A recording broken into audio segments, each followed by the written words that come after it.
കേരളത്തിൻ്റെ ഒരു നിലനിൽപ്പുമായി ബന്ധപ്പെട്ടിട്ടുള്ള ഈ പറഞ്ഞതുപോലെ നമ്മൾ ഒരു പുസ്തകം വായിക്കണം, അല്ലെങ്കിൽ ഒരു കവിത വായിക്കണം, ഒരു കഥ രചിക്കണം, ഒരു ലേഖനം എഴുതണം, അല്ലെങ്കിൽ ഒരു ലിറ്ററേച്ചർ ഫെസ്റ്റിവലിൽ നമ്മൾ പങ്കെടുക്കണം എന്നുണ്ടെങ്കിൽ അടിസ്ഥാനപരമായിട്ട് നമുക്ക് വേണ്ടത് ആരോഗ്യമാണ്. കുറഞ്ഞ പക്ഷം അല്പം ആരോഗ്യമുണ്ട്, ഈ പറഞ്ഞ നല്ല കണ്ണാടി ചില്ലുകുപ്പികളിൽ വെള്ളം കിട്ടും എന്നൊക്കെ ഉണ്ടെങ്കിൽ നമുക്ക് ഇവിടെ വന്ന് അറ്റൻഡ് ചെയ്യാനുള്ള ഒരു മനസ്സുമുണ്ടാവും. അപ്പോൾ നമ്മുടെ ഈ ചർച്ചയിൽ പങ്കെടുക്കുന്ന ആൾക്കാരുടെ എണ്ണം വളരെ ശുഷ്കമാണ്. അത് എനിക്ക് തോന്നുന്നു നമ്മളുടെ ഒരു ക്രൈസിസിനോട്, ഇത്തരത്തിലുള്ളൊരു നമ്മൾ ഇന്നിവിടെ ചർച്ച ചെയ്യാൻ പോകുന്ന ഒരു ക്രൈസിസിനോട് യഥാർത്ഥത്തിൽ നമുക്കുണ്ടാവേണ്ട ഒരു കൺസേൺ ഉണ്ടല്ലോ, അതിൻ്റെ ഒരു റിഫ്ലക്ഷനും കൂടെ ആണെന്നാണ് ഞാൻ ആമുഖമായിട്ട് പറഞ്ഞുകൊണ്ട് ഞാൻ തുടങ്ങാം. എനിക്ക് നൽകിയിരിക്കുന്നത് ഈ മോഡറേറ്റ് ചെയ്യാനാണ്. അപ്പോൾ ഇതിൽ യഥാർത്ഥത്തിൽ നമുക്ക് ഒരു അതിഥിയായിട്ട് വരേണ്ടിയിരുന്നത് റവന്യൂ മന്ത്രിയായിട്ടുള്ള രാജനാണ്. അദ്ദേഹത്തിന് ലാസ്റ്റ് മിനിറ്റ് എന്തോ വയ്യാതായിട്ട്, പനിയായിട്ട് വരാൻ കഴിഞ്ഞില്ല. അപ്പോൾ ഈ ചർച്ച ഒരു അല്പം പൊളിറ്റിക്കൽ എന്ന് പറഞ്ഞാൽ ഒരു ഗവർണൻസുമായിട്ടൊക്കെ ബന്ധപ്പെട്ടിട്ടൊരു ചർച്ചയായിട്ട് പോകാനുള്ള സാധ്യത അങ്ങനെ ഉണ്ടായിരുന്നു എന്നുള്ളതാണ്. പക്ഷേ വിഷയം എന്തൊക്കെ പറഞ്ഞാലും നമ്മൾ ഉയർത്തുകയും നമ്മൾ അതിനെ മനസ്സിലാക്കാൻ ശ്രമിക്കുകയും ചെയ്യണം. അപ്പോൾ എന്നോടൊപ്പം ഇന്ന് 2 പേര് നേരത്തെ പരിചയപ്പെടുത്തിയവർ സംഘാടകർ. അതിലൊന്ന് SP രവിയാണ്. രവി ഇതിൻ്റെ ഈ വളരെ സൂക്ഷ്മമായിട്ട് അദ്ദേഹം ജീവിക്കുന്ന ആ പ്രദേശത്തെ ചാലക്കുടി പുഴയുമായി ബന്ധപ്പെട്ടിട്ട് വളരെ സൂക്ഷ്മമായിട്ട്, ആഘാതമായിട്ട്, വളരെ ഡീപ്പായിട്ട് പഠിച്ചിട്ടുള്ള, അതിനെക്കുറിച്ച് ഒരുപാട് വിഷമിക്കുകയും അതിൻ്റെ പുറത്ത്, ആ പുഴയുടെ പുറത്ത് നടത്താൻ സാധ്യതയുള്ള, അല്ലെങ്കിൽ നടക്കാൻ സാധ്യതയുണ്ടായിരുന്ന ഒരു വലിയ അണക്കെട്ടിനെതിരെ ഒരു പ്രതിരോധം സൃഷ്ടിക്കുകയും ഒക്കെ ചെയ്തിട്ടുള്ള സംഘം പഠിക്കുകയൊക്കെ ചെയ്ത് അതിനെ പ്രതിരോധിച്ച ഒരു വ്യക്തിയും കൂടെയാണ്. ഒരു സംഘമെന്ന നിലയ്ക്ക് തന്നെ അവർ പ്രവർത്തിച്ചിട്ടുണ്ട്. അപ്പോൾ ചാലക്കുടി പുഴ സംരക്ഷണ സമിതി എന്നും റിവർ റിസർച്ച് സെൻറ്റർ എന്നൊക്കെ പറഞ്ഞിട്ട് അവർക്കുണ്ട്. അതോടൊപ്പം പിന്നെ നേരത്തെ പരിചയപ്പെടുത്തി നമ്മുടെ അവിടെ ഉള്ളത് സാഹിത്യകാരനും കവിയുമൊക്കെ ആയിട്ടുള്ള ആലങ്കോട് ലീലാകൃഷ്ണനാണ്. അദ്ദേഹത്തിനെ പ്രത്യേകിച്ച് പരിചയപ്പെടുത്തേണ്ട ഇങ്ങനെ ഒരു വേദിയിൽ. എന്നാലും പ്രകൃതിയും പുഴയും അവനവനിൽ നിന്നും വ്യത്യസ്തമല്ല എന്നും അത് ഉൾക്കൊണ്ടുകൊണ്ട് ജീവിക്കുകയും പ്രഭാഷണങ്ങൾ നടത്തുകയും സംസാരിക്കുകയും എഴുതുകയും ഒക്കെ ചെയ്യുന്ന ഒരു വ്യക്തി എന്ന നിലയ്ക്ക് നമുക്കിന്ന് ഈ ഒരു ചർച്ചയിൽ നിന്നും ചില ഡയറക്ഷൻസ്, ചില ദിശ, ഒരു വഴി നമുക്ക് തുറന്നു കിട്ടും എന്നുണ്ടെങ്കിൽ തന്നെ ഈ ചർച്ച അതിൻ്റെ ഒരു പൂർത്തിയിലേക്ക് എത്തുമെന്ന് ഞാൻ വിശ്വസിക്കുന്നു. അപ്പോൾ 1-2 കാര്യങ്ങൾ ഞാൻ ആമുഖമായിട്ട് പറഞ്ഞ് നമുക്ക് തുടങ്ങാം. കാരണം നമ്മൾ ഇന്ന് ചർച്ച ചെയ്യുന്നത് പുഴകളെക്കുറിച്ച്, അല്ലെങ്കിൽ ഒരു സ്പെസിഫിക്കലി പുഴ മാത്രമല്ല. നമ്മളിന്ന് ചർച്ച ചെയ്യുന്നത് വെള്ളത്തെക്കുറിച്ചാണ്, ജലത്തെക്കുറിച്ചാണ്. നമ്മൾ രാവിലെ തൊട്ട് കുടിക്കുന്ന ജലം അടക്കം നമുക്കെവിടുന്നോ കിട്ടുന്ന ഈ ഒരു വിഭവം, അതിൻ്റെ അവസ്ഥ ഇന്ന് കേരളത്തിൽ എന്താണ് എന്നുള്ളത് വളരെ വ്യക്തമായി നമ്മൾ ആദ്യമൊന്ന് മനസ്സിലാക്കേണ്ടതുണ്ട്. അതിനെ വേറൊരു തലത്തിലേക്ക് നമ്മൾ കാര്യങ്ങൾ മനസ്സിലാക്കുമ്പോഴും അതിൻ്റെ തുടക്കം അങ്ങനെ ആവട്ടെ എന്ന് ഞാൻ ആഗ്രഹിക്കുന്നു എന്നുള്ളത് കൊണ്ട് ചില കാര്യങ്ങൾ പറഞ്ഞു തുടങ്ങാം. ഈ അടുത്ത കാലത്ത് കുറേ പഠനങ്ങൾ നടന്നിട്ടുണ്ട്. അത് പഴയ പഠനങ്ങളുണ്ട്. ഞാൻ ഈ പഴയ പഠനങ്ങളൊന്നും എടുക്കുന്നില്ല, കാരണം കണ്ടംപററി ആയിരിക്കണം. അപ്പോൾ അടുത്ത കാലത്തുള്ള കഴിഞ്ഞ ഒരു 5 വർഷത്തിലൊക്കെ നടന്നിട്ടുള്ള പഠനങ്ങൾ നമ്മൾ എടുത്താൽ അത് വെച്ച് ഞാൻ തുടങ്ങുകയാണ്. എന്താണ് നമ്മളുടെ ജലത്തിൻ്റെ അവസ്ഥ? വെള്ളം ശുദ്ധമാണോ? വെള്ളത്തിൽ വിഷമുണ്ടോ? അതാണല്ലോ വിഷമാക്കുന്ന കേരളമെന്നാണ്. നമ്മളൊക്കെ തന്നെയാണ്. വെള്ളത്തിൽ വിഷമുണ്ടോ? എങ്കിൽ എന്ത് തരമാണ് ആ വിഷം? അത് നമ്മളെ എന്ത് ചെയ്യും? അതിന് വല്ല കണക്കുമുണ്ടോ? കാരണം പൊതുവെ നമ്മൾ വൈകാരികമായിട്ട് സംസാരിക്കുമ്പോൾ ഉടൻ തന്നെ അതിനൊരു ആ രീതിയിൽ നമ്മൾ സംസാരിക്കുമ്പോൾ നമുക്കെതിരെയുള്ളൊരു പ്രതിരോധം എന്താണെന്ന് പറഞ്ഞു കഴിഞ്ഞാൽ, നിങ്ങൾ വൈകാരികമായി സംസാരിക്കരുത്, നമുക്ക് കണക്ക് വെച്ച് അങ്ങനെ അല്ലല്ലോ എന്ന് പറയുന്ന കണക്ക് വെച്ച് നമുക്ക് സംസാരിക്കാം എന്നുള്ളതാണ്. അപ്പോൾ ഞാൻ തുടങ്ങുന്നത് കണക്ക് വെച്ചാവാം, വൈകാരികത ഇത് കഴിഞ്ഞിട്ട് വരട്ടെ എന്ന് നമുക്ക് ഈ ചർച്ചയിൽ ഞാൻ തീരുമാനിക്കുകയാണ്. ഒരു മോഡറേറ്റർ എന്ന നിലയ്ക്ക് ഞാൻ അങ്ങനെ വിശ്വസിക്കുകയാണ്. കേരള വാട്ടർ അതോറിറ്റിയുടെ 2023 പഠനമുണ്ട്. നമ്മുടെ തുറന്ന കിണറുകളിലുള്ള 80% വെള്ളവും മലിനമാണ് എന്നുള്ളതാണ്, കണ്ടാമിനേറ്റഡ് ആണ് എന്നുള്ളതാണ്. നമ്മുടെ പുഴകളിലെ 90% അവർ എടുത്തിട്ടുള്ള സാമ്പിളുകളും കണ്ടാമിനേറ്റഡ് അല്ലെങ്കിൽ മലിനമാണ് എന്നുള്ളതാണ്.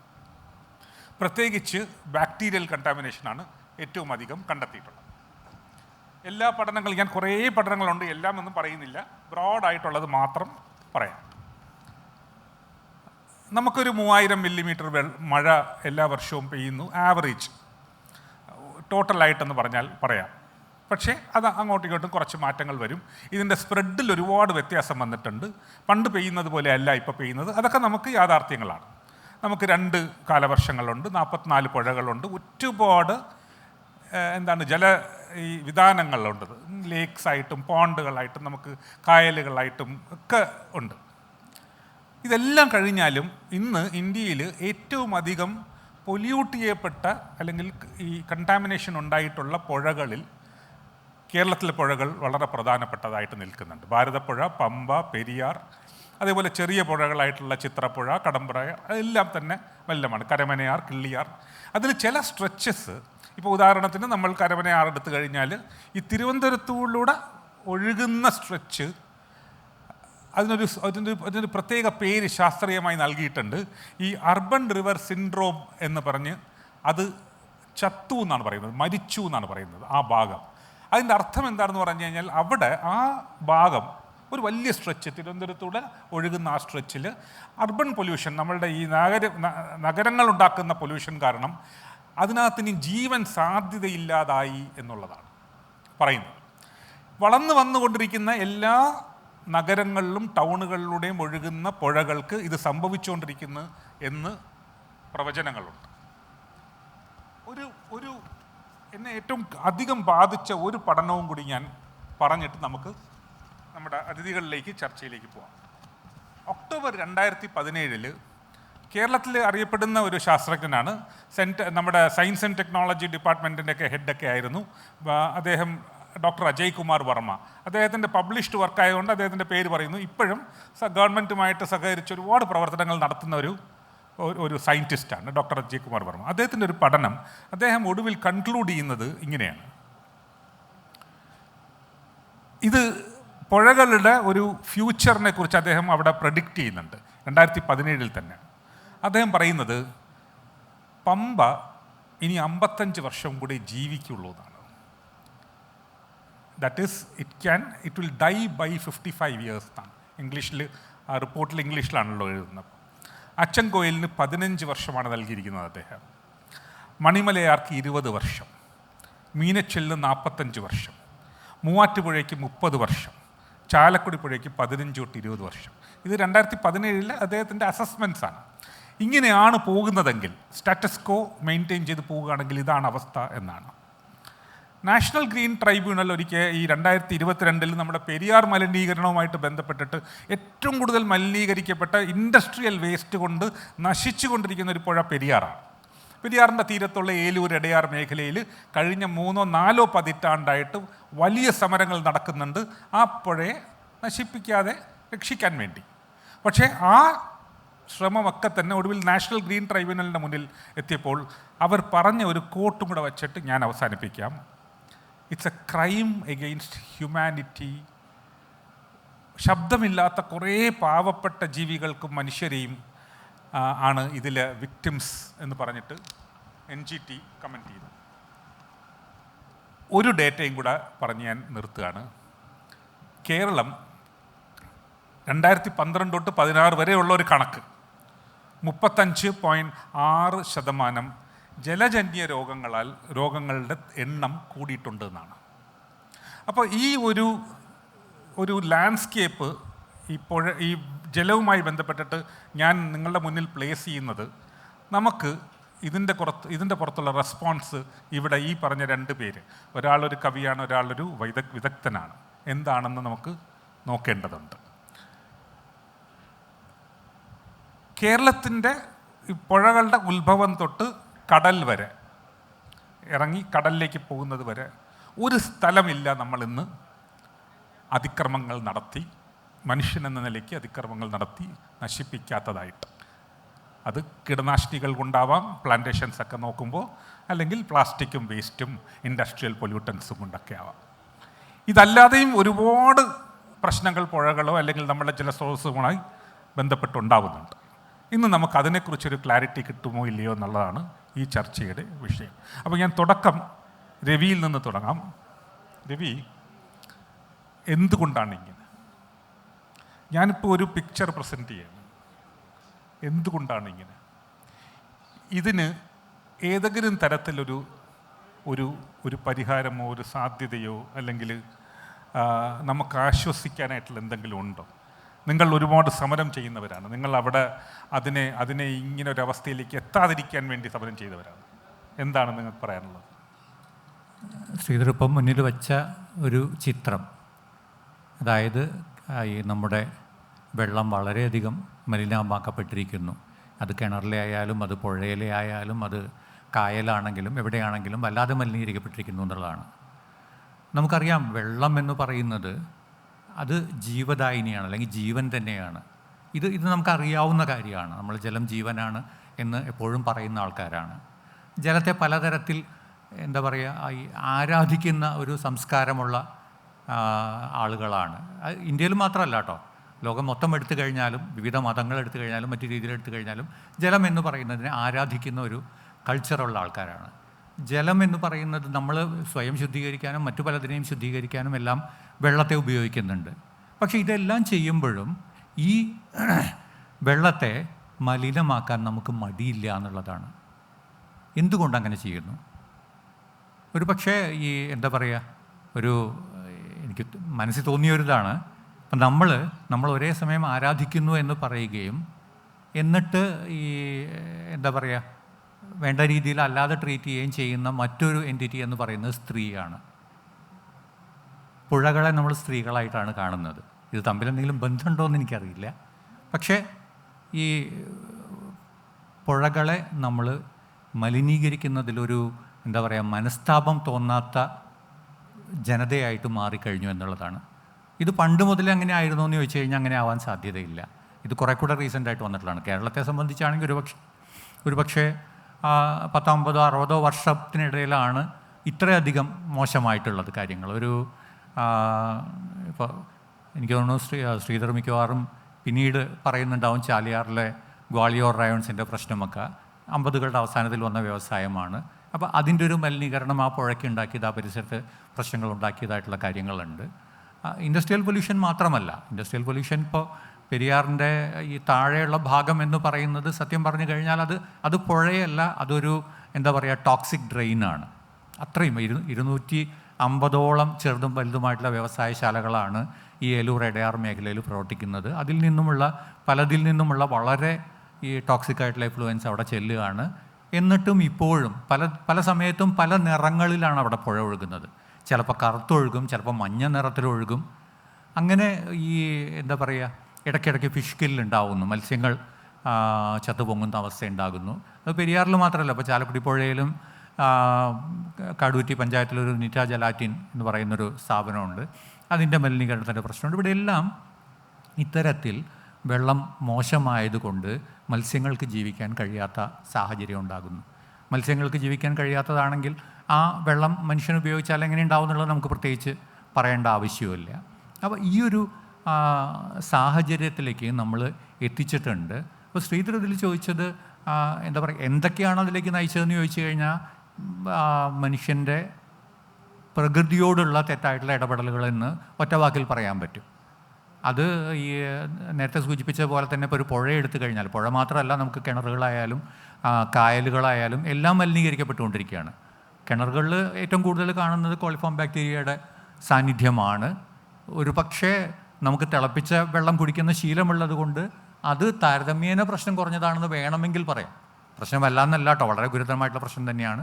പക്ഷേ തിളപ്പിച്ച് കുടിക്കുന്നു എന്നുള്ളത് കൊണ്ട് അതിൻ്റെ ഒരു ഇമ്പാക്റ്റ് കുറയും. പക്ഷേ ഈ ഇപ്പോൾ വേമ്പനാട്ട് കായലിൻ്റെ ഒരു അവസ്ഥയൊക്കെ എടുത്തു കഴിഞ്ഞാൽ അത് കായൽ വല്ലാതെ ചുരുങ്ങിയിരിക്കുന്നു, അതിൻ്റെ വിസ്തൃതി കുറയുന്നു, അതിൻ്റെ ആഴം കുറയുന്നു, അതിൻ്റെ കടലുമായിട്ടുള്ള ഇൻറ്ററാക്ഷൻ, ഈ തോട്ടപ്പള്ളി അതുപോലെ തന്നെ തണ്ണീർമുക്കം ബണ്ട് ഈ രണ്ടും വന്നതോടുകൂടി അതിൻ്റെ ഒരു കടലുമായിട്ടുള്ള ഒരു ഇൻറ്ററാക്ഷനിൽ വന്നിട്ടുള്ള മാറ്റങ്ങൾ, ഇതിനെല്ലാം പുറമെയാണ് ഈ രാസകൃഷി വന്നതിൻ്റെ ഭാഗമായിട്ടും ഇപ്പോൾ ടൂറിസത്തിൻ്റെ ഭാഗമായിട്ടും വലിയ തോതിൽ മലിനീകരണം ഉണ്ടാകുന്നത്. അതുപോലെ തന്നെ പുഴകൾ എടുത്തു കഴിഞ്ഞാൽ അതിൻ്റെ മിക്ക പുഴകളുടെയും ഇപ്പോൾ തലപ്പത്ത് നമുക്ക് പ്ലാന്റേഷൻസാണ്, കാപ്പി, തേയില തോട്ടങ്ങൾ, ഏലം, അത്തരം കാര്യങ്ങളാണ്. വ്യാപകമായിട്ട് കീടനാശിനി പ്രയോഗിക്കുന്നുണ്ട്. അതിൻ്റെ റെസിഡ്യൂ മുതൽ തുടങ്ങുന്നുണ്ട് പുഴയുടെ മലിനീകരണം. ഇപ്പോൾ വിനോദസഞ്ചാരം കൂടി വരുന്നതിൻ്റെ ഭാഗമായിട്ട് മിക്കവാറും പശ്ചിമഘട്ടത്തിൻ്റെ ഒരുവിധം പ്രദേശങ്ങളിലെല്ലാം ആളുകൾ വലിയ തോതിൽ വരുന്നുണ്ട്. അതുമായി ബന്ധപ്പെട്ട മലിനീകരണം മിക്കവാറും എല്ലായിടത്തും പ്രശ്നമാകുന്നുണ്ട്. നഗരപ്രദേശങ്ങളിൽ എത്തിക്കഴിഞ്ഞാൽ ഒരു പക്ഷേ പണ്ട് ഇത്രമാത്രം ആളുകൾ നേരിട്ട് പുഴകളെയോ അല്ലെങ്കിൽ മറ്റ് ജലാശയങ്ങളെ മലിനീകരിച്ചിരുന്നോ എന്നുള്ള സംശയമാണ്. പക്ഷേ ഒരു 70കളുടെ അവസാനത്തിന് ശേഷം നമ്മൾ അതുവരെ കേരളത്തിലെ ഒട്ടുമിക്ക ആളുകളും ഏതെങ്കിലും പുഴയിലോ തോടിലോ കുളത്തിലോ ഒക്കെയാണ് കുളിച്ചിരുന്നത്, വസ്ത്രമലക്കിയിരുന്നത്. നിരന്തരം നമുക്ക് പുഴയുമായിട്ടൊരു അല്ലെങ്കിൽ ഏതെങ്കിലും ജലാശയവുമായിട്ട് നിരന്തരം ബന്ധം ഉണ്ടായിരുന്നു. ആ ബന്ധം ഉണ്ടായിരുന്ന സമയത്ത് ഒരു പക്ഷേ പ്രത്യക്ഷത്തിൽ മലിനീകരിക്കാൻ നമുക്ക് ചെറിയ മടി ഉണ്ടാവാനുള്ള സാധ്യതയുണ്ട്. പക്ഷേ പിന്നീട് നമ്മൾ ഈ കുളിമുറിയിൽ കുളിക്കുന്ന ശീലം വന്നു, പുഴയുമായി നമ്മൾ അകന്നു. അത് ഫിസിക്കലി മാത്രമല്ല, മനസ്സുകൊണ്ടും നമ്മൾ അകന്നു. അതോടുകൂടി ഈ എന്താ പറയുക, വലിയ കാറിൽ സഞ്ചരിക്കുന്ന ആളുകളും ഏതെങ്കിലും പാലത്തിൻ്റെ അടുത്ത് വന്ന് നിർത്തിയിട്ട് വാതിൽ തുറന്ന് പുഴയ്ക്ക് വളരെ സ്നേഹപൂർവ്വം ഒരു കവർ ഇട്ട് കൊടുക്കുന്ന ശീലം അതിപ്പോഴും തുടരുന്നുണ്ട്. ഇപ്പോൾ കുറച്ചൊക്കെ ആൾക്കാർ ശ്രദ്ധിക്കുന്നുണ്ട് എങ്കിലും ഇപ്പോഴും തുടരുന്നുണ്ട്. അതുപോലെ തന്നെ പലതരത്തിലുള്ള മാലിന്യങ്ങൾ, വ്യവസായ മാലിന്യങ്ങൾ മാത്രമല്ല, നഗരമാലിന്യങ്ങൾ, ആളുകൾ വലിച്ചെറിയുന്നത്, ചില കനാലുകളുടെയൊക്കെ ഒരു അവസ്ഥ കണ്ടു കഴിഞ്ഞാൽ അതിദയനീയമാണ്. പ്രത്യേകിച്ച് ഈ എന്താ പറയുക, ജലസേനത്തിനുള്ള കനാലുകൾ, അത് സീസൺ തുടങ്ങാറാവുമ്പോൾ അതിൻ്റെ ഒരു വൃത്തിയാക്കലുണ്ട്. ആ സമയത്തൊക്കെ അതിൻ്റെ ഒരു അവസ്ഥ കണ്ടു കഴിഞ്ഞാൽ വളരെ ബുദ്ധിമുട്ടാണ്. അപ്പോൾ ഈ ഒരു സംസ്കാരത്തിലേക്ക് നമ്മൾ എങ്ങനെ എത്തിച്ചേർന്നു എന്നുള്ളതിൽ വേണം നമ്മൾ ആലോചിക്കാനായിട്ട്. അപ്പോൾ ഇതിൽ നിന്നും മറികടക്കുക എന്നുള്ളത് തന്നെയാണ് ഒരു പക്ഷേ ആദ്യത്തെ കാര്യം. മറ്റൊന്ന്, ഇപ്പോൾ കേരളത്തെ സംബന്ധിച്ച് ഈ എന്താ പറയുക, ഇപ്പോൾ ജലം എന്ന് പറയുമ്പോൾ അതിനകത്ത് എല്ലാം വരുന്നുണ്ടെങ്കിലും ഏറ്റവും പ്രധാനമായിട്ട് വരുന്നത് പുഴകൾ തന്നെയാണ്. കാരണം നമ്മുടെ മൊത്തം ഉപയോഗയോഗ്യമായിട്ടുള്ള ജലത്തിൻ്റെ 85% പ്രൊവൈഡ് ചെയ്യുന്നത് പുഴകളാണ്. ഏറ്റവും കൂടുതൽ നമ്മൾ കുടിക്കാൻ ഉപയോഗിക്കുന്ന കിണറുകളിൽ നിന്നാണ്. പക്ഷേ ഈ കിണറുകളും പലയിടത്തും പുഴയുമായിട്ട് ബന്ധപ്പെട്ടാണ് നിൽക്കുന്നത്. പുഴയിലോ അല്ലെങ്കിൽ കനാലിലെയോ വെള്ളത്തിൻ്റെ ഒഴുക്കുമായി ബന്ധപ്പെട്ട് കൂടിയാണ് നിൽക്കുന്നത്. അപ്പോൾ ഇൻഡയറക്റ്റ്ലി പുഴയുമായി ബന്ധപ്പെട്ട് തന്നെയാണ് അതും നിൽക്കുന്നത്. അപ്പോൾ ഈ പറയുന്ന പുഴകൾക്ക് സ്വയം ശുദ്ധീകരണത്തിനുള്ളൊരു കപ്പാസിറ്റി ഉണ്ടായിരുന്നു. അതും നമ്മൾ നഷ്ടപ്പെടുത്തി. ഒഴുക്കില്ലാതായി, മണലില്ലാതായി. അപ്പോൾ ഇത് രണ്ടും പോയതോടുകൂടി കൂടുതൽ മലിനീകരിക്കപ്പെടുന്ന, നേരത്തെ ആണെങ്കിൽ നമ്മൾ ഒഴുക്കുവെള്ളത്തിൽ അഴുക്കില്ല എന്നുള്ള ഒരു ചൊല്ല് നമ്മൾ പറയുമായിരുന്നു. അത് ഒരു പരിധിവരെയൊക്കെ ശരിയാണ് താൻ. കാരണം ഒഴുകിപ്പോയിക്കൊണ്ടിരിക്കുമ്പോൾ ഈ കുറച്ചൊക്കെ മാലിന്യങ്ങൾ വന്നാലും അത് ഡൈല്യൂട്ട് ചെയ്യാൻ പറ്റും. അപ്പോൾ അതിനുള്ള സാധ്യതയും ഇല്ലാതായി. ഇതാണ് ഒരു എന്താ പറയുക, ഇന്ന് നമ്മൾ എത്തി നിൽക്കുന്ന അവസ്ഥ. ആമുഖമായിട്ട് ഞാൻ ഇത്രയും പറയുന്നുള്ളൂ. Thank you. അല്ല, നീള നിങ്ങൾക്ക് എന്തൊക്കെയോ ആയിരുന്നു. നമുക്കിങ്ങനെ ചോദിക്കാം, നിള ഇപ്പോഴും നിങ്ങൾക്കൊരു പുഴ തന്നെയാണോ? നിള നിങ്ങൾക്ക് ഇന്ന് എന്താണ് തരുന്നത്? അതെന്താണ് നിങ്ങളോട് ഇന്ന് സംസാരിക്കുന്നത്?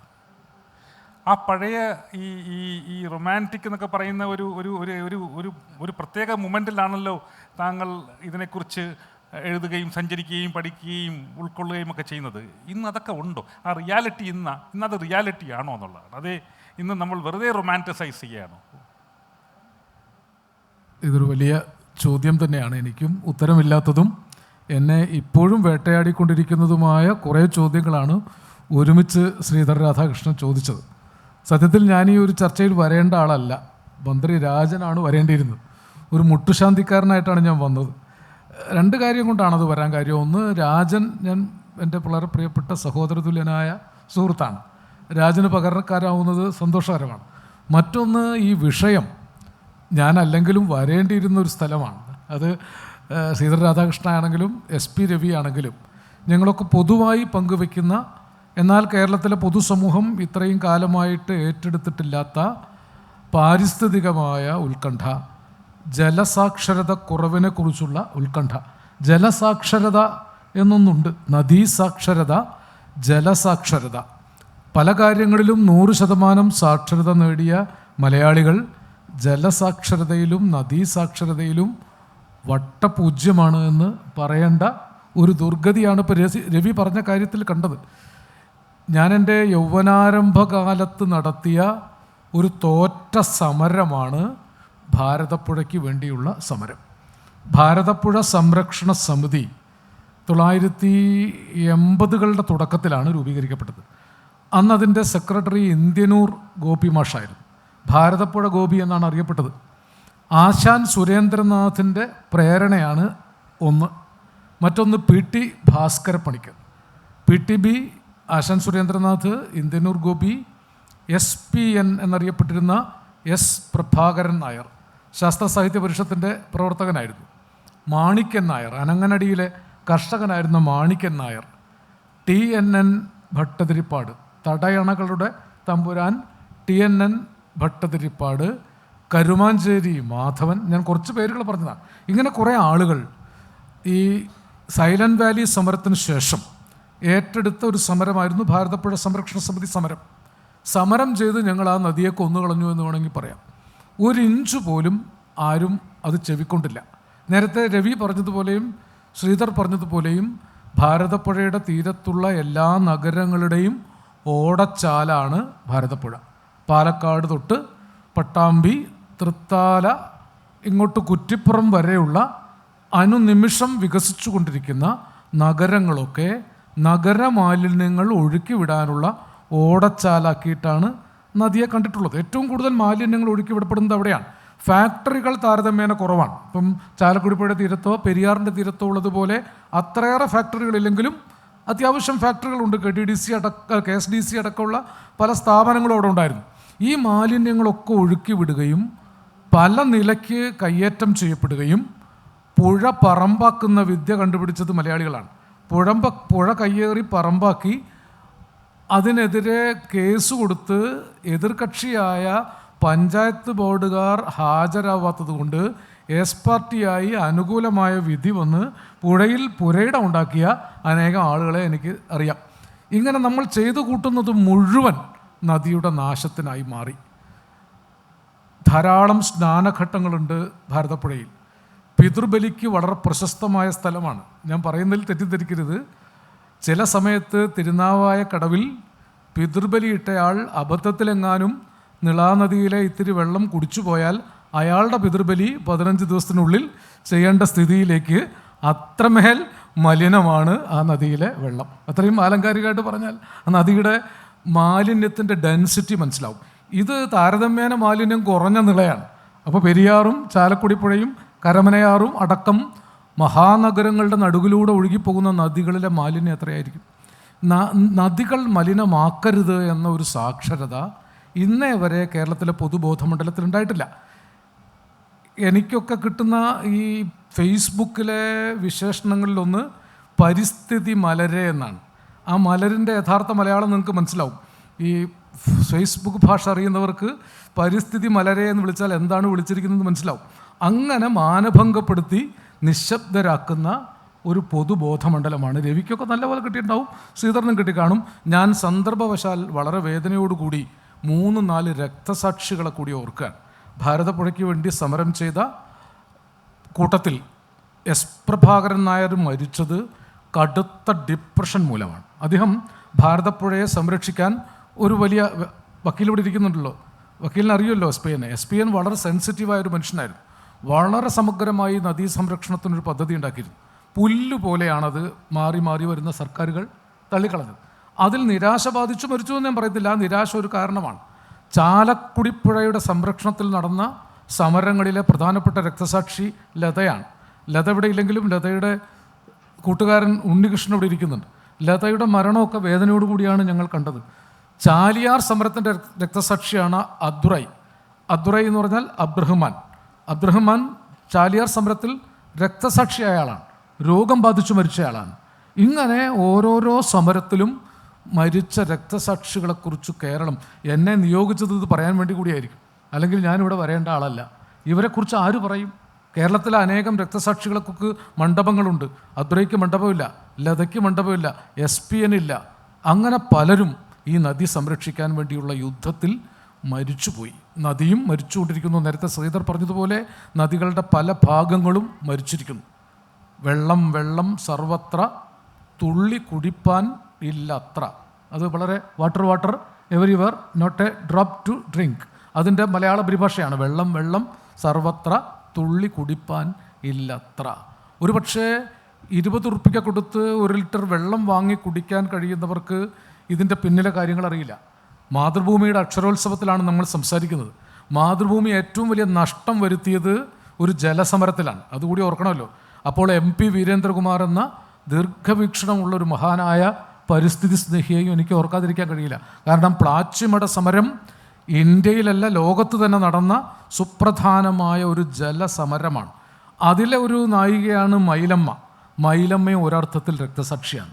മൈലമ്മയ്ക്ക് 20 ഉറുപ്പിക കൊടുത്ത് വെള്ളം വാങ്ങി കുടിക്കാൻ പറ്റാത്തത് കൊണ്ടും മൈലമ്മയുടെ വർഗ്ഗക്കാരായ ആദിവാസികൾക്ക് ഈ പുഴയിലെ വെള്ളം കൊണ്ടേ, പ്ലാച്ചിമടയിലെ വെള്ളം കൊണ്ടേ ജീവിക്കാൻ പറ്റൂ എന്നുള്ളത് കൊണ്ട് മാത്രമാണ് അവർ ജീവൻ മരണ സമരത്തിന് ഇറങ്ങിയത്. ആ സമരത്തെ ഏറ്റെടുത്ത വകയിൽ മാതൃഭൂമിക്ക് പരസ്യം വകയിലുണ്ടായ നഷ്ടം എത്രയാണെന്ന് ശ്രേയംസ് കുമാറിനോട് ചോദിച്ചാൽ മനസ്സിലാവും.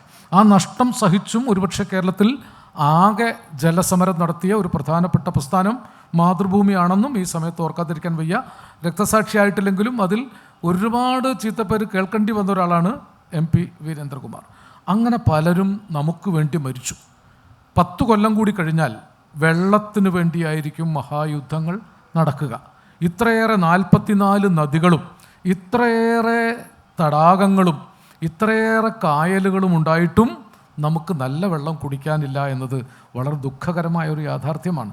ഞാൻ നടത്തിയ മറ്റൊരു സമരങ്ങളിൽ, വളരെ സമരങ്ങൾ നടത്തി തോറ്റുപോയ സമരങ്ങളാണ്. ഞാനതിനെക്കുറിച്ച് എവിടെയും പറയാറില്ല. കാരണം തോറ്റ സമരങ്ങളെക്കുറിച്ച് വർണ്ണിച്ചിട്ട് കാര്യമില്ല. ഞാനൊരു സമരത്തിൽ പങ്കെടുത്തത് ഗംഗാപ്രസാദ് സാറുമായി ശാസ്താംകോട്ട ശുദ്ധജല തടാകം സംരക്ഷിക്കാനുള്ള സമരമാണ്. ഒരർത്ഥത്തിൽ രക്തസാക്ഷിയാണ് ഗംഗാപ്രസാദ് സാറും. കൂട്ടത്തിൽ പറയേണ്ടതാണ്, ആരോർക്കുന്നു ഇപ്പോൾ ഗംഗാപ്രസാദ് സാറിനെ? ശാസ്താംകോട്ട ശുദ്ധജല തടാകം നിലവിലുണ്ടായിരുന്നതിൻ്റെ 1/3 ചുരുങ്ങിയെന്ന് എനിക്ക് തോന്നുന്നു. കൃത്യമായ കണക്ക് എനിക്കറിയില്ല. കൃത്യമായ സ്റ്റാറ്റിസ്റ്റിക്സാണ് ശ്രീധറും രവി ഇവിടെ പറഞ്ഞത്. ഞാൻ സ്റ്റാറ്റിസ്റ്റിക്സ് അല്ല പറയുന്നത്. അതിൻ്റെ വൈകാരികമായൊരു ദുരന്തമാണ്. നദികൾ മരിക്കുന്നത് ജനത മരിക്കുന്നതിന് തുല്യമാണ്. വെള്ളം കിട്ടാതെ മലയാളികൾ ഇത്രയേറെ ജനസാന്ദ്രതയുള്ള ഒരു പ്രദേശത്ത് മരിക്കാൻ ഇടവരിക എന്നത്, വെള്ളം കുടിക്കാതെ മരിക്കാൻ ഇടവരിക എന്നത് അനന്തര തലമുറ അനുഭവിക്കാൻ പോകുന്നൊരു ദുരന്തമാണ്. തീർച്ചയായും ഈ ഒരു സെഷൻ ആ കാര്യങ്ങളൊക്കെ ഓർമ്മപ്പെടുത്തുന്നുണ്ട്. അത് ഓർമ്മപ്പെടുത്താൻ ഒരുപക്ഷെ ഒരു ജലനിയോഗം പോലെയോ നദീ നിയോഗം പോലെയോ ആണ് ഞാനിവിടെ വന്നുപെട്ടത്. ഞാൻ ഭാരതപ്പുഴ സംരക്ഷണ സമിതിയെക്കുറിച്ചുള്ള കാര്യങ്ങൾ അടുത്ത ഘട്ടത്തിൽ സംസാരിക്കാം. എന്നേക്കാൾ വസ്തുതാപരമായ കാര്യങ്ങൾ അറിവുള്ളവരാണ് ശ്രീധരും SP രവിയും. അവർ കുറച്ചുകൂടി കാര്യങ്ങൾ പറയും. തീർച്ചയായും ഈ ചർച്ച വളരെ ഗൗരവപ്രധാനമായ, ജീവൽ പ്രധാനമായ ചർച്ചയാണ്. മലയാളികൾ ആസന്ന ഭാവിയിൽ അനുഭവിക്കാൻ പോകുന്ന ഒരു മഹാദുരന്തത്തിന് മുന്നോടിയായി നടത്തുന്ന വർത്തമാനമാണ് എന്ന് മാത്രം ഈ ആമുഖ ഭാഷണത്തിൽ പറയും. ശരിക്കും ഈ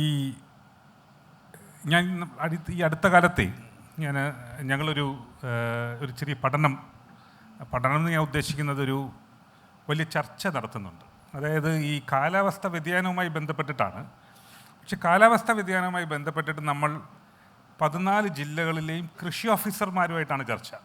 ഈ കൃഷി ഓഫീസർമാർക്കുള്ള ഒരു പ്രത്യേകത എന്താണെന്ന് വെച്ച് കഴിഞ്ഞാൽ അവർക്ക് ഈ ജനങ്ങളുമായിട്ട് നേരിട്ടുള്ള ബന്ധമുണ്ട്.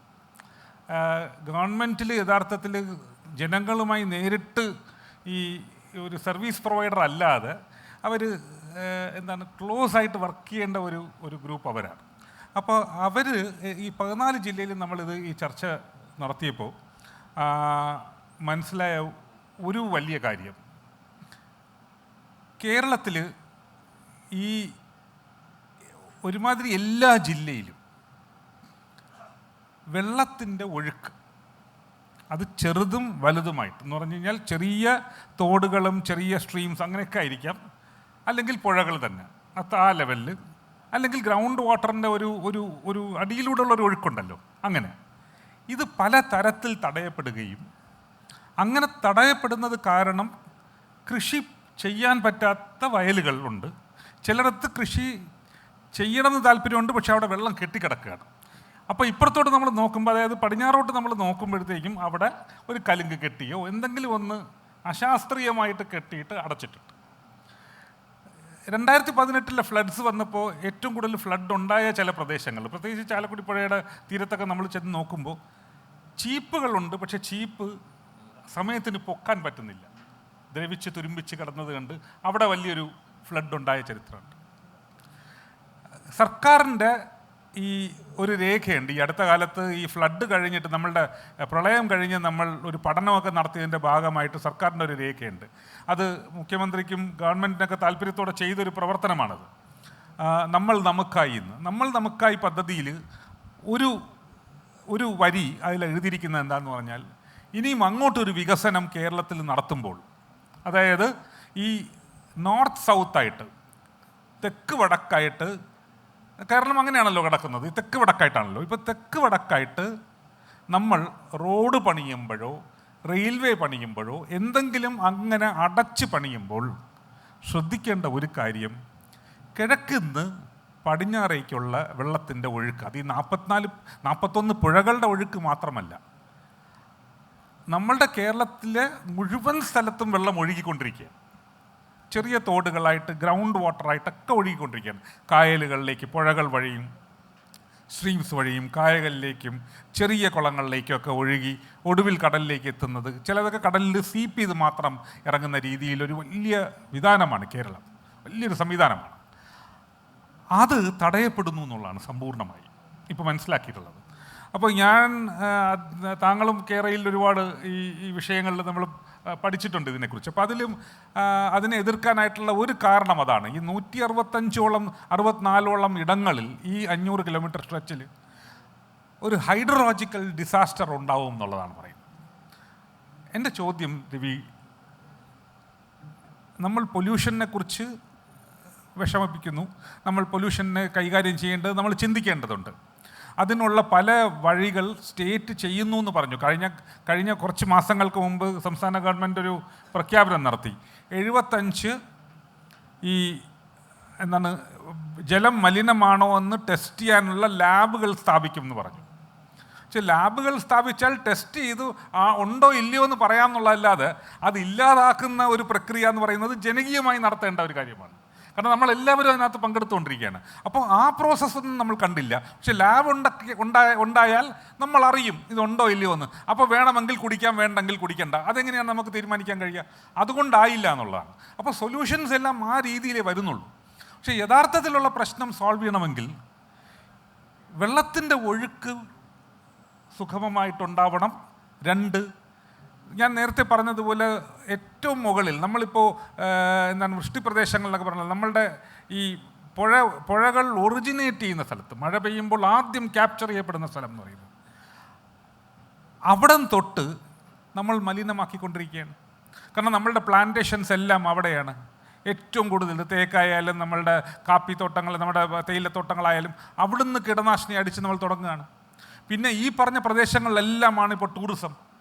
മുന്നാറിലായാലും വാഗമണ്ണിലായാലും പെരിയാറിൻ്റെ എല്ലാ പുഴകളുടെയും മുകൾ ഭാഗത്താണ് ടൂറിസം തഴച്ചു വളർന്നുകൊണ്ടിരിക്കുന്നത്. അവിടെ എന്താ സംഭവിക്കുന്നത്? അവിടെ ഈ പ്ലാസ്റ്റിക് വലിച്ചെറിഞ്ഞും പേപ്പർ വലിച്ചെറിഞ്ഞും മാലിന്യങ്ങൾ വലിച്ചെറിഞ്ഞും എവിടെ പോയി നോക്കിയാലും അതിങ്ങനെ കുന്നുകൂടി കിടക്കുന്ന ഒരവസ്ഥയാണ്. ഇതെല്ലാം എത്താൻ പോകുന്നത് പുഴകളിലാണ്. അപ്പോൾ അവിടം തൊട്ട് തുടങ്ങി ഈ പറഞ്ഞ എല്ലാ സ്ഥലങ്ങളിലും നമ്മൾ മലിനീകരിക്കുകയും ഒടുവിൽ കടലിൻ്റെ അടുത്ത് വരുമ്പോൾ എന്താണ് സംഭവിക്കുന്നത്? അവിടുത്തെ നാട്ടുകാരായാലും കൊള്ളാം, പിന്നെ ഈ നഗരങ്ങളിൽ നിന്നുള്ള മാലിന്യങ്ങളെല്ലാം തന്നെ കടലിൽ വന്ന് അവസാനിക്കുകയും ഒടുവിൽ ഓരോ മഴക്കാലത്തും കടൽ ചെയ്യുന്ന ഒരു പ്രക്രിയയുമുണ്ട്. ഇതൊക്കെ കൂടെ തിരിച്ചടിച്ച് തരികയാണ്. ഈ അക്രിഷൻ വരുന്ന മഴക്കാലം കഴിയുമ്പോൾ അക്രിഷൻ എന്ന് പറയുന്ന സാധനം, അതായത് നമ്മളുടെ ബീച്ച് തിരിച്ച് ഫോം ചെയ്യുന്ന സമയത്ത് മണൽ മാത്രമല്ല തിരിച്ചു കൊണ്ടുവരുന്നത്, ഈ മാലിന്യങ്ങളെല്ലാം തിരിച്ചു കൊണ്ടുവന്ന് അടിയുകയാണ് നമ്മുടെ കോസ്റ്റിൽ മുഴുവനും. അപ്പോൾ എന്തൊരു അവസ്ഥയാണ് കേരളം എന്ന് പറയുന്ന ഈ സുന്ദരമായ ഭൂമി. ഇപ്പോൾ തമാശ എന്ന് പറഞ്ഞാൽ നമ്മൾ അതിന് ഒരു നല്ല ഗാനമുണ്ടാക്കാൻ നടക്കുകയാണ്. നമുക്ക് ഓൾറെഡി ഒരു ഗാനമുണ്ട്, കേരള ഗാനമുണ്ട്, അത് പോട്ടെ, അതല്ല ചർച്ച. ഈ ഗാനം ഉണ്ടാവുമ്പോൾ ഇതിനെ പ്രകീർത്തിച്ചുകൊണ്ടും ഇതിൻ്റെ മാഹാത്മ്യം പറഞ്ഞുകൊണ്ടും സൗന്ദര്യം പറഞ്ഞുകൊണ്ടും ഒക്കെ നമ്മൾ പറയുമ്പോൾ, നമ്മൾ ഗാനം എഴുതുമ്പോൾ അതിൽ എന്തെങ്കിലുമൊക്കെ ഉള്ള റിയാലിറ്റി ആവണ്ടേ? ഇതൊക്കെ ശരിയായിരിക്കണ്ടേ? ഇത്ര മലിനമാവുന്നൊരവസ്ഥയിലാണോ നമ്മൾ ഗാനം എഴുതുന്നത്? അപ്പോൾ എനിക്കിത് ചോദ്യമുള്ളത് വളരെ ലളിതമാണ്. ഇങ്ങനെ നമ്മൾ ഒരു വികസനത്തിൻ്റെ അപ്രോച്ച്, കാരണം വികസനം എന്ന് ഞാൻ പറയുമ്പോൾ ടൂറിസം ഒരു വികസനമാണെങ്കിൽ ആ വികസനമാണ് പുഴകളെ നശിപ്പിക്കുന്നത്. പ്ലാന്റേഷൻസും കൃഷിയും ഒരു വികസനമാണെങ്കിൽ അത് പുഴകളെയും ഈ പറഞ്ഞ നമ്മളുടെ ജലവിധാനങ്ങളെയും ഒക്കെ നശിപ്പിക്കുന്ന രീതിയിൽ എങ്ങനെയാണ് അത് വികസനമാവുന്നത്? റോഡുകളും റെയിൽവേയും ഒക്കെ വികസനമാണെങ്കിൽ എന്തുകൊണ്ടാണ് പുഴകളെ നശിപ്പിക്കുന്നത്? അപ്പോൾ കേരളം എന്ന് പറയുന്നത് ജലമാണ്. അത് കാണാൻ എന്തുകൊണ്ട് നമുക്ക് പറ്റുന്നില്ല? ഇതിൻ്റെ എസൻസ് മനസ്സിലാവുന്നില്ലേ? താങ്കൾ ചാലക്കുടി പുഴയിൽ ഇതിനെക്കുറിച്ച് പ്രവർത്തിക്കുമ്പോൾ നമ്മൾ പഠനങ്ങളുടെ അഭാവമല്ല, നിങ്ങൾ ശരിക്കും ചാലക്കുടി റിവർ റിസർച്ച് സെൻറ്റർ നിലയ്ക്ക് ഇത് മുഴുവൻ പഠിച്ചിട്ടുണ്ട്. പക്ഷേ where lies the approach to bring the correction? അത് നമ്മളുടെ ആ തലത്തിൽ ചെയ്താൽ മതിയോ? അത് ഏറ്റവും മുകളിൽ നിന്ന് വേണോ? ഒരു മുഖ്യമന്ത്രി വിചാരിച്ചാലേ നടക്കുകയുള്ളൂ, അല്ലെങ്കിൽ ഒരു മന്ത്രി വിചാരിച്ചാലേ നടക്കുകയുള്ളൂ, ഒരു സർക്കാർ സംവിധാനം വിചാരിച്ചാലേ നടക്കുള്ളൂ, നമ്മൾ വിചാരിച്ചാൽ നടക്കൂ? ഈ നേരത്തെ ശ്രീ ആലങ്കോട് പറഞ്ഞതുപോലെ ജലസാക്ഷരത തീരെ ഇല്ലാത്തൊരു സമൂഹമാണ് നമ്മൾ. അതുകൊണ്ട് തന്നെയാണ് ഈ വെള്ളത്തെ മറന്നുകൊണ്ടുള്ള വികസന പദ്ധതികൾ മാത്രമേ തയ്യാറാക്കാനായിട്ട് നമ്മുടെ എഞ്ചിനീയർമാർക്ക് അറിയുള്ളൂ. പഴയ കാലത്ത് ബ്രിട്ടീഷുകാരുടെ കാലത്തെല്ലാം റോഡ് പണിയുമ്പോൾ അവർ മിക്കവാറും റോഡ് പണിയുന്നത് ഒരു വാട്ടർഷെഡിൻ്റെ ക്രസ്റ്റ് ലൈനിൽ കൂടെയാണ്. അതായത് ഈ നീർമരത്തടത്തിൻ്റെ വെള്ളം അപ്പുറം ഒഴുകാവുന്ന തരത്തിലുള്ള രീതിയിൽ നോക്കിയിട്ടാണ്, അതിൻ്റെ കോണ്ടൂർ ലൈനൊക്കെ നോക്കിയിട്ടാണ് റോഡ് പണിയുക. ഇപ്പോൾ നമുക്ക് പിന്നെ അങ്ങനെയല്ല, ഇപ്പോൾ വളഞ്ഞും പോകരുത്, നേരെ പോകണം എന്നുള്ളതാണ് നമ്മുടെ സങ്കല്പം. അപ്പോൾ അങ്ങനെ ചെയ്യുമ്പോൾ വെള്ളത്തിൻ്റെ ഒഴുക്കിനെ അത് ബാധിക്കുകയാണ്. എഞ്ചിനീയറിംഗ് കോളേജിലെ ഈ കുട്ടികളോട് നമ്മൾ ഒരു കാരണവശാലും പരിസ്ഥിതിയെക്കുറിച്ചോ വെള്ളത്തെക്കുറിച്ചോ നമ്മൾ പഠിപ്പിക്കുന്നില്ല. കാരണം അവരാണ് ആദ്യം പഠിക്കേണ്ട ആൾക്കാർ. അവരത് പഠിച്ചാൽ മാത്രമേ ഈ ഈ ജലത്തിൻ്റെ സുഗമമായിട്ടുള്ള ഒഴുക്കിനെ തടസ്സം വരാത്ത രീതിയിലുള്ള ആസൂത്രണം സാധ്യമാവുള്ളൂ.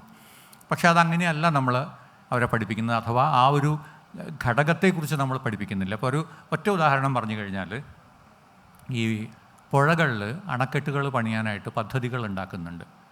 അത് വൈദ്യുതി ബോർഡാവട്ടെ,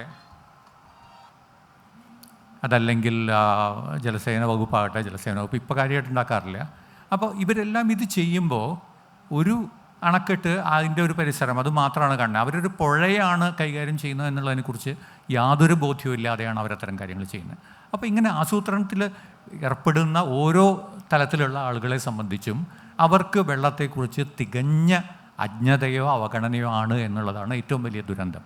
അപ്പോൾ അതിൽ നിന്നും വ്യത്യാസം വരണമെന്നുണ്ടെങ്കിൽ ഒരു പക്ഷേ ഞാനോ നിങ്ങളോ തീർച്ചയായിട്ടും ശ്രമിക്കണം. പക്ഷേ നമ്മൾ മാത്രം ശ്രമിച്ചാൽ മതിയാവില്ല.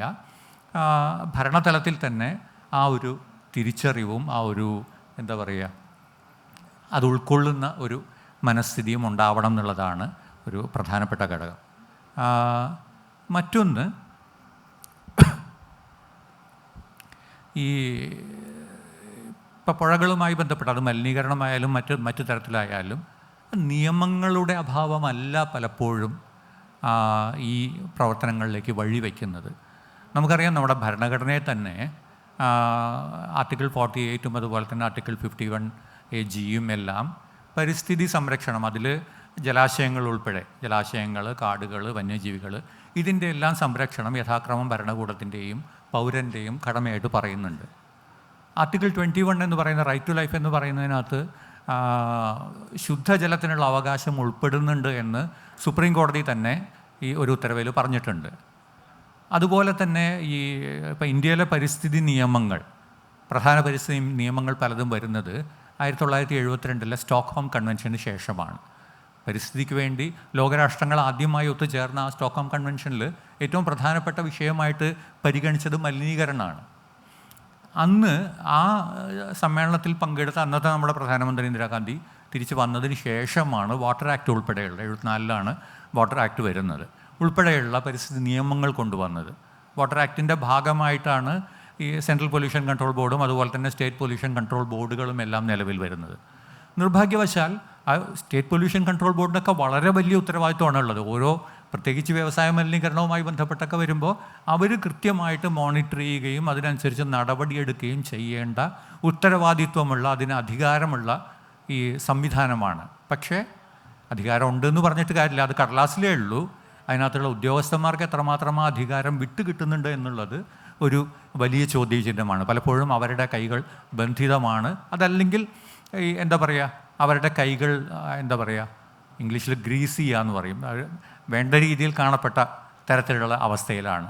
അതുകൊണ്ട് തന്നെ പെരിയാർ ഇത്രയധികം മലിനീകരിക്കപ്പെടുമ്പോഴും മറ്റു പല പുഴകളിലും അതുപോലെ വരുമ്പോഴും ഈ നമ്മുടെ സംസ്ഥാന മലിനീകരണ നിയന്ത്രണ ബോർഡിന് മാത്രം ഇതൊന്നും മനസ്സിലാവില്ല. അഥവാ മനസ്സിലായി കഴിഞ്ഞാൽ ഒരു നോട്ടീസിൽ അത് ഒതുങ്ങുന്നൊരവസ്ഥയാണ്. അപ്പോൾ ഈ സാഹചര്യം മാറണം. 2003 ഇറിഗേഷൻ ആൻഡ് വാട്ടർ കൺസർവേഷൻ ആക്ടിന് 2013 ഭേദഗതി കൊണ്ടുവന്നു. ആ ഭേദഗതിയിൽ പ്രകാരം ഈ പുഴ അല്ലെങ്കിൽ മറ്റ് ജലാശയങ്ങൾ മലിനീകരിക്കുന്നത് 2 വർഷം വരെ തടവോ 1 ലക്ഷം രൂപ വരെ പിഴയോ കിട്ടാവുന്ന ഈ കുറ്റകൃത്യമാണ്. അപ്പോൾ എന്നിട്ടും ഏതെങ്കിലും ഈ 2013 ഇത് വന്നിട്ട് ഇത്രയും വർഷമായി ഏതെങ്കിലും ഒരു വ്യവസായ സ്ഥാപനം ഈ വകുപ്പിൻ്റെ പേരിൽ അവർക്കെതിരെ കേസ് എടുത്തതായിട്ടോ എന്തെങ്കിലും ശിക്ഷണ നടപടി ഉണ്ടായിട്ടുള്ളതായിട്ടോ മനസ്സിലാക്കിയിട്ടില്ല. ഉണ്ടെങ്കിൽ അതെൻ്റെ അജ്ഞതയായിരിക്കാം, പക്ഷേ ഈ നമ്മൾ അനുഭവത്തിൽ കണ്ടിട്ടില്ല. അപ്പോൾ നിയമങ്ങളുണ്ടായാൽ മാത്രം പോരാ, അത് നടപ്പാക്കേണ്ട ആളുകൾക്ക് അതിനുള്ള താല്പര്യം വേണം.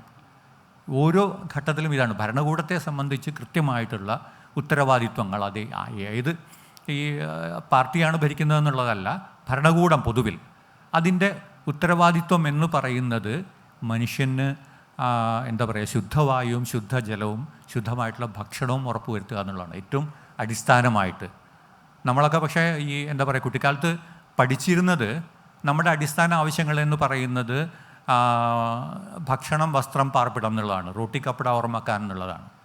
അന്ന് അങ്ങനെ പഠിക്കാൻ ഒരു പക്ഷേ കാരണം ശുദ്ധവായുവും ശുദ്ധജലവും കിട്ടാത്ത സാധനമാവുമെന്ന് അന്നത്തെ ആൾക്കാർ തിരിച്ചറിഞ്ഞിട്ടുണ്ടാവില്ല.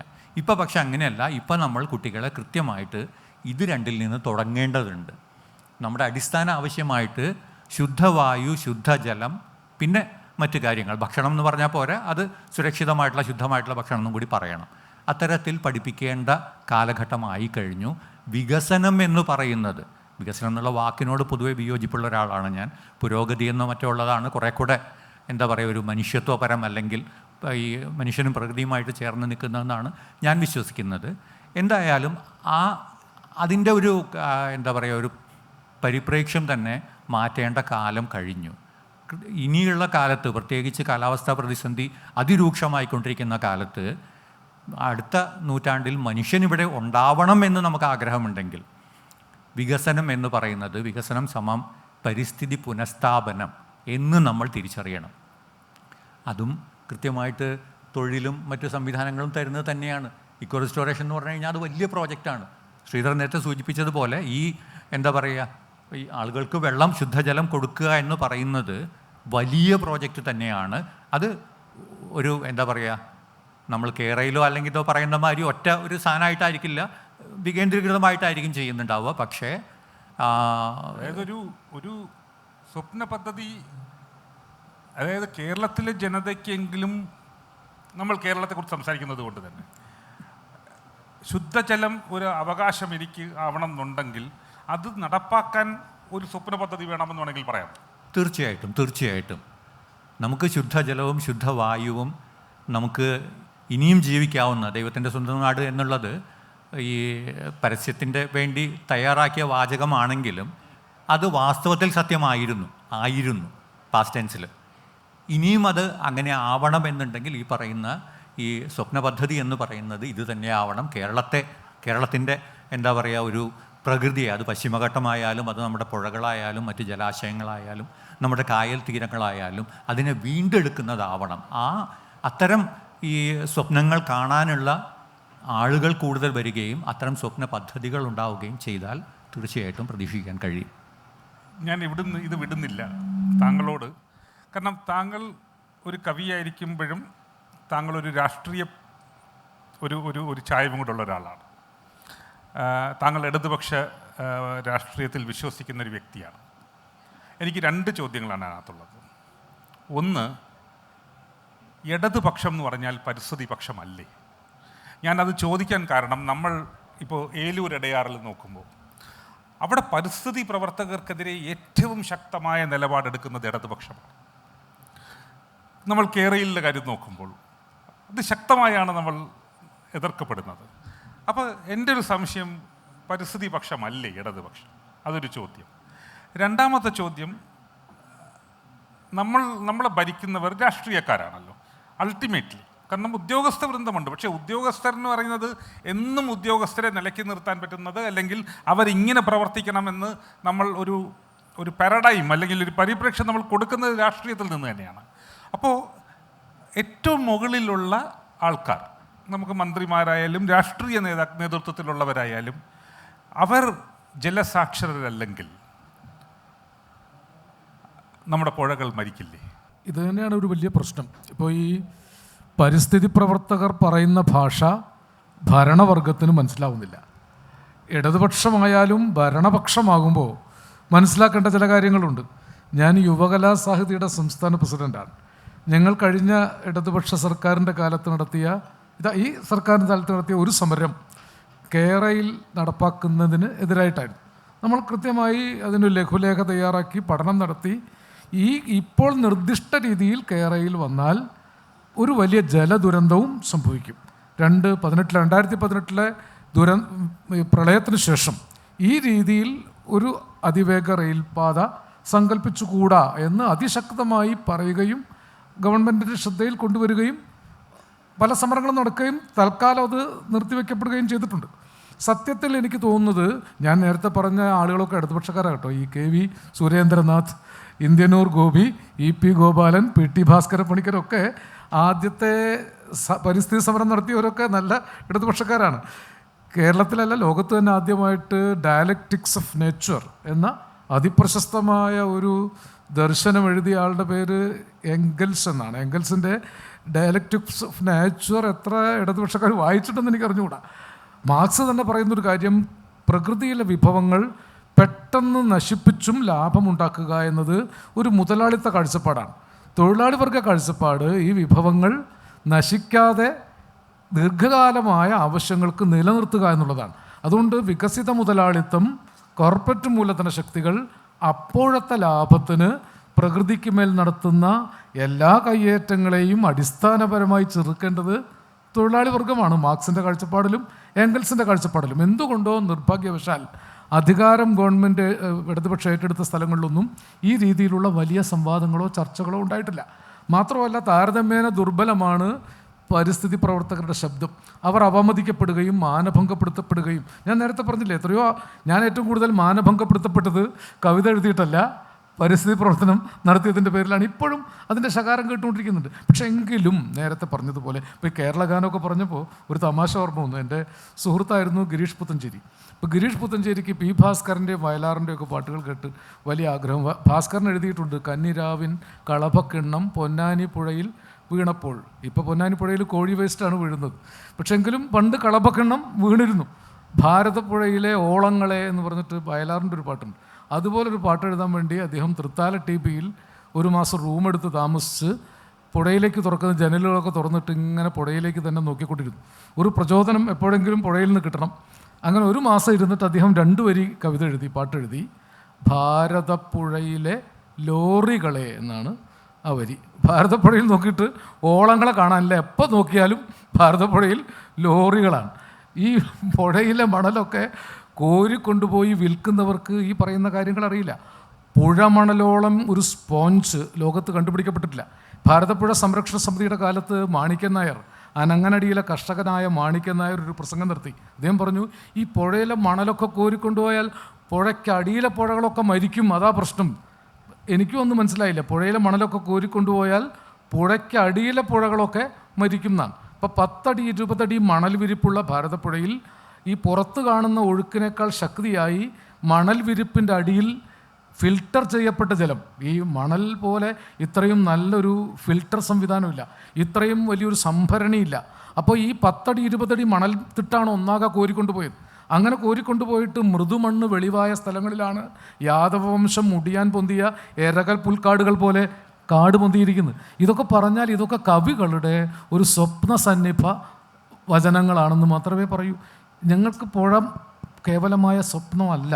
നേരത്തെ പറഞ്ഞ സ്വപ്ന പദ്ധതി, ഈ നദികളൊക്കെ നിറഞ്ഞൊഴുകുകയും എല്ലാവർക്കും മിണ്ടാപ്രാണികൾക്ക് ജലം കൊടുക്കുന്ന ഒരു ജലവിതരണ ചംക്രമണ വ്യവസ്ഥയുടെ പേരാണ് പുഴ, അല്ലേ? എത്ര മിണ്ടാപ്രാണികളാണ് ഈ പുഴയിലെ വെള്ളം കുടിച്ച് അവർക്ക് സമരം ചെയ്യാൻ പറ്റില്ലല്ലോ. നമുക്ക് വെള്ളം കിട്ടിയില്ലെങ്കിൽ നമ്മൾ കുടിവെള്ളം കുപ്പി വാങ്ങി കുടിക്കും. എത്ര മിണ്ടാപ്രാണികൾക്കാണ് ജലം നിഷേധിക്കപ്പെടുന്നത്? അതൊക്കെ ഒരു വലിയ പ്രശ്നമല്ലേ? സർ, നമ്മൾ കുട്ടികൾക്ക് വെള്ളം വിഷമാക്കാതിരിക്കാൻ എന്ത് ചെയ്യാൻ കഴിയും? സർ, നമുക്ക് പുരകൾ വേണം, പുരകൾ സംരക്ഷിക്കണം, പുരകൾ മാലിന്യ വിമുക്തമാക്കണം. പരിസ്ഥിതി ഇല്ലാതെ പുരകളില്ലാതെ നമുക്കെന്ത് വികസനം സർ? മോളുടെ പേര് മിന്ന. മിന്ന എവിടുന്നാണ് വരുന്നത്? മണികണ്ഠേശ്വരം. നമുക്ക് മോളുടെ വീട്ടിൻ്റെ അടുത്ത് ഏതെങ്കിലും തോടോ പുഴയോ മോൾക്ക് പറയാൻ പറ്റുമോ? കിള്ളിയാർ. ഞാൻ ഏത് പുഴയുടെ തീരത്താണ് താമസിക്കുന്നത് അറിയാമോ? ഇല്ല. കിള്ളിയാർ. അപ്പോൾ നമ്മൾ തമ്മിൽ കണക്റ്റഡ് ആണ് കേട്ടോ. ഞാൻ കുറച്ച് മുകളിലാണെന്നേ ഉള്ളൂ കേട്ടോ. അവിടുന്നായിരിക്കും നിങ്ങൾക്ക് അവിടുന്ന്. ശരി.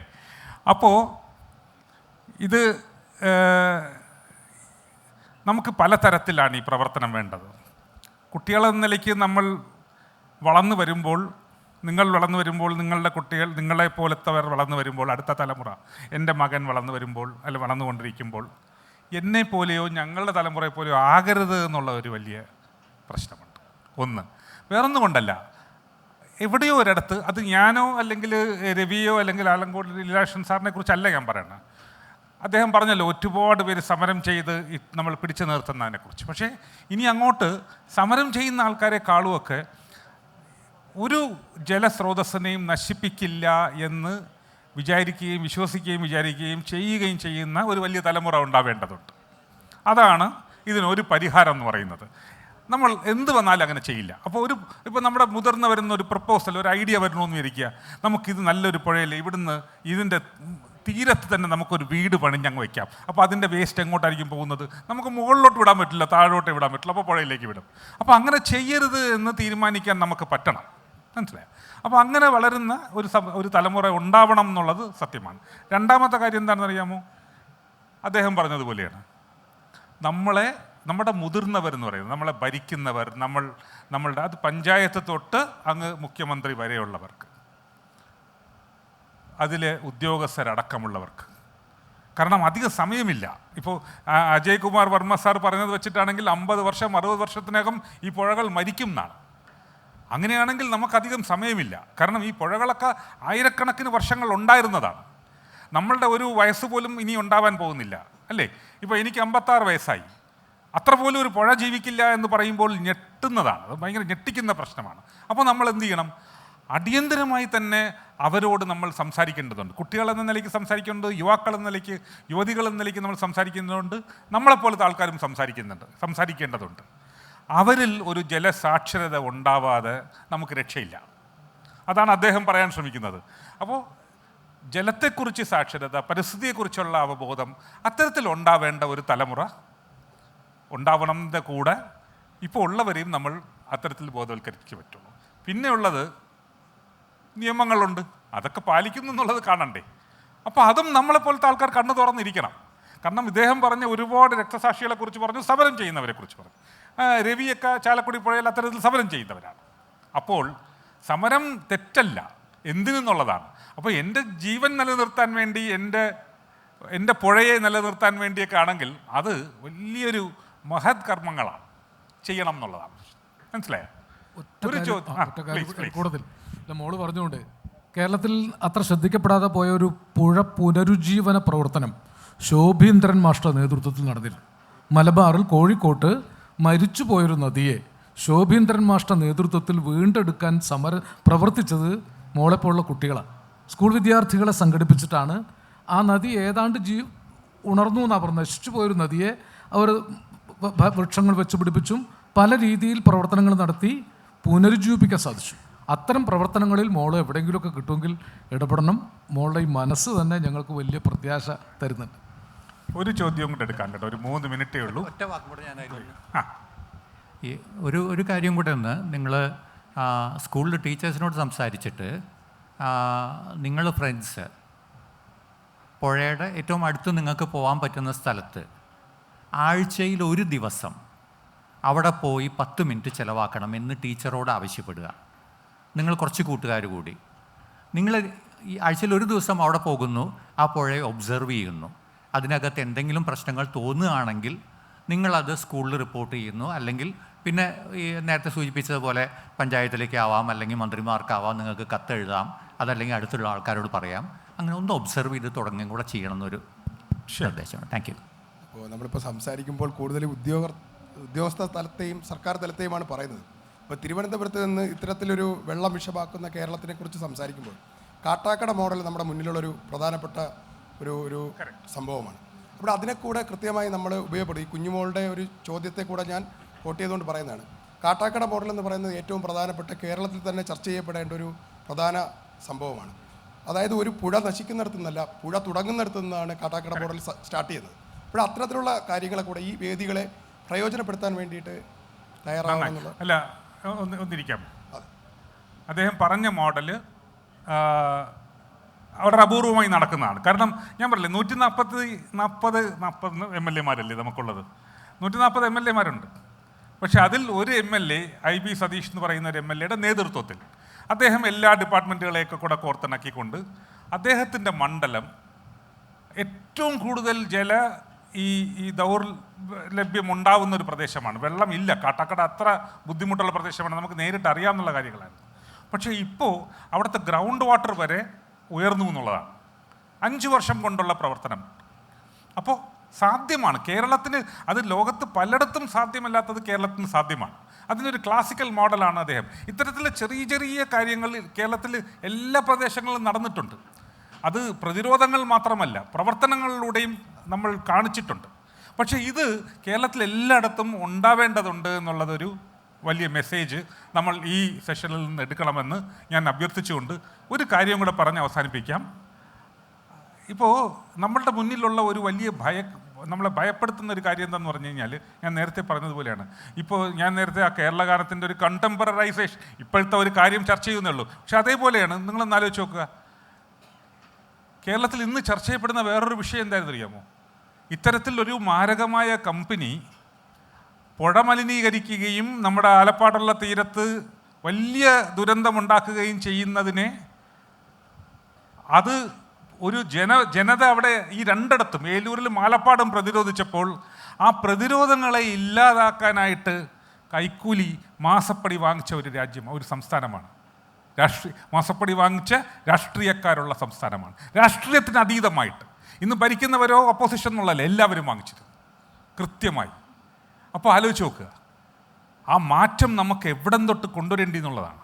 അപ്പോൾ പ്രതിരോധവും വേണ്ടി വരും, സഹകരിച്ച് പ്രവർത്തിക്കുകയും വേണ്ടി വരും. നന്മയുള്ള എല്ലാവരും ഒരുമിച്ച് നിന്ന് നമ്മൾ ഒത്തുപിടിച്ചില്ലെങ്കിൽ നമുക്ക് വലിയൊരു ദുരന്തമാണ് നമ്മുടെ മുന്നിൽ നിൽക്കുന്നത്. കാരണം ജലത്തിൻ്റെ കാര്യത്തിൽ കേരളം ഒരു ആനയാണ്, ഞാൻ നേരത്തെ പറഞ്ഞതുപോലെ. പക്ഷേ ഇന്നത് രോഗാതുരമാണ്, നമ്മളത് തിരിച്ചറിയുന്നില്ല. ഇപ്പോഴും ആരോഗ്യമുള്ള ആനയാണെന്ന് വിചാരിച്ച് തടി പിടിക്കാൻ നടക്കുക, പക്ഷെ മരിച്ചു വീഴുവത്, ചരിയും. ഞാൻ പറഞ്ഞത് മനസ്സിലായല്ലോ, ആന എന്ന് പറഞ്ഞാൽ എന്ത് വലിയൊരു ജീവിയാണ്. അതുപോലെയാണ് കേരളം. പക്ഷേ തകരാൻ നമ്മൾ അനുവദിക്കരുത് എന്നുള്ളതാണ്.